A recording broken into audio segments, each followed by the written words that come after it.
საქართველოს პროკურატურამ ორგანიზებული ჯგუფის მიერ განსაკუთრებით დიდი ოდენობით საქონლის აქციზური მარკის გარეშე გამოშვებისა და შენახვის, ასევე სხვისი სასაქონლო ნიშნისა და რეგისტრირებული საფირმო სახელწოდების უკანონოდ გამოყენებით საქონლის წარმოების ფაქტებზე 7 პირს ბრალდება წარუდგინა.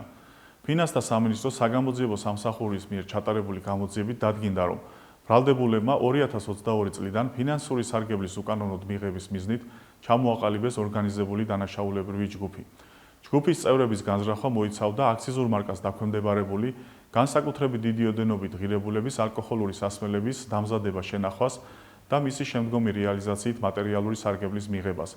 ბრალდებულებს ქალაქ გორში იჯარით აღებულ მიწის ნაკვეთზე მოწყობილი ჰქონდათ დანაშაულის ჩასადენად გამოსაყენებელი ინფრასტრუქტურა და სრული ტექნიკური აღჭურვილობა, სადაც სისტემატურად ახორციელებდნენ აქციზური მარკის სავალდებულო დართვას დაქვემდებარებული ალკოჰოლური სასმელების, ვისკისა და არაყის აქციზური მარკის გარეშე დამზადებასა და შენახვას, მათი შემდგომი რეალიზაციის მიზნით.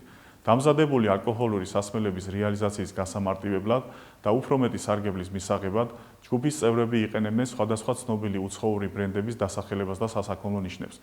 2025 წლის 16 სექტემბერს ბრალდებულები მათი ძირითადი დანაშაულებრივი საქმიანობის მისამართზე აქციზური მარკის გარეშე ინახავდნენ აქციზური მარკის სავალდებულო დართვას დაქვემდებარებულ განსაკუთრებით დიდი ოდენობით 75,000-მდე ბოთლ ალკოჰოლურ სასმელს, რომელთა სავარაუდო ღირებულება რამდენიმე მილიონ ლარს აღემატება. ორგანიზებული ჯგუფის წევრებს ბრალდება ორგანიზებული ჯგუფის მიერ განსაკუთრებით დიდი ოდენობით ღირებულების მარკირებას დაქვემდებარებული აქციზური საქონლის აქციზური მარკის გარეშე გამოშვების და შენახვის, ასევე დიდი ოდენობით სხვისი სასაქონლო ნიშნისა და რეგისტრირებული საფირმო სახელწოდებით უკანონოდ ნიშანდებული საქონლის წარმოების ფაქტებზე წარედგინათ, რაც სასჯელის სახით და ზომად 7-დან 10 წლამდე თავისუფლების აღკვეთას ითვალისწინებს.